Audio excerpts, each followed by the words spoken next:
हाय लोगोफोर नोंथांखौ आरोबाव आंनि बे गुबुन मोनसे गोदान भिडिअआवहाय बरायहरनाय थाबाय स' नोंथांमोननिसिम आसा खालामो भिडिअखौ जागायनायनिफ्राय जोबजासिम नायलांगोन होननानै एक्चुअली नोंथांमोनाथ' भिडिअनि टाइटेल बा थाम्बनेइलाव नायनानैनो मोनथिखाबायानो जानांगौ दे दिनै आं मा भिडिअनि सायाव आपडेटखौ लानानै फैदों। ओमफ्राय लोगोफोर जायफोरा भिडिअखौ नायनो इन्ट्रेस्ट मोनो भिडिअखौ जागायनायनिफ्राय जोबजासिम नायलांबानो जाबाय दे लोगोफोर, नङाब्ला नोंथांमोना बुजिनो मोननाय नङा दे लोगोफोर भिडिअआ मानि सोमोन्दै।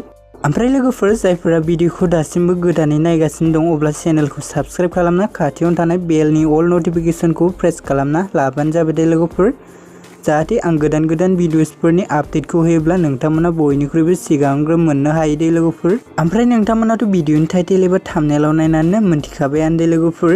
एक्चुअली लोगोफोर आं दिनै सिमां रायजो आबुं बर' सावथुननि सायावहाय नोंथांमोननिसिम शेयार खालामनो होनना सानदों दे लोगोफोर।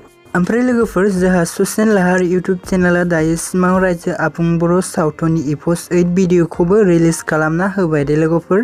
स' लोगोफोर जाय बिथांमोना दासिमबो जुदि बे सिमां रायजो आबुं बर' सावथुननि एपोइस्ड भिडिअखौ नायाखै अब्ला नोंथांमोना ससियेल लाहार इउट्यूब चेनेलाव थांनानै नायहैबानो जाबाय दे लोगोफोर। आरो लोगोफोर नङाब्ला आंनि भिडिअनि डिस्क्रिप्शनावबो लिंक होनानै होदों, स' नोंथांमोना बे लिंकआव थांनानैबो नायहैनो हागोन दे लोगोफोर। एक्चुअली लोगोफोर जोंहा सिमां रायजो आबुं बर' सावथुना दायो पार्ट 8आवनो जोब्बाय दे लोगोफोर। स' नोंथांमोना माखासे पार्ट दंबावो होनना नायनो होनब्लाबो मोननाय नंला दे लोगोफोर, मानोना बिथांमोना सिमां रायजो आबुं बर' सावथुनखौ पार्ट 8आवनो फोजोबबाय दे लोगोफोर। स' लोगोफोर बिदिब्ला दिनैनि आपडेटआ बेखिनियानोमोन दे लोगोफोर। स' नोंथांमोननिसिम आसा खालामो भिडिअखौ नायनानै मोजां मोनबाय।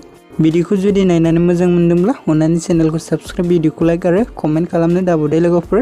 स' लोगोफोर जायफोरा दासिमबो जुदि सिमां रायजो आबुं बर' सावथुननि पार्ट 8 बा एपोइस्ड भिडिअखौ नायाखै अब्ला नोंथांमोना ससियेल लाहार इउट्यूब चेनेलाव थांनानै थाबैनो नायहैदो दे लोगोफोर। स' नोंथांमोना भिडिअखौ नायखांनानै माबायदि मोनदों अन्नानै कमेन्टनि गेजेरजों फोरमायहरबानो जाबाय दे लोगोफोर। गोजोन्थों।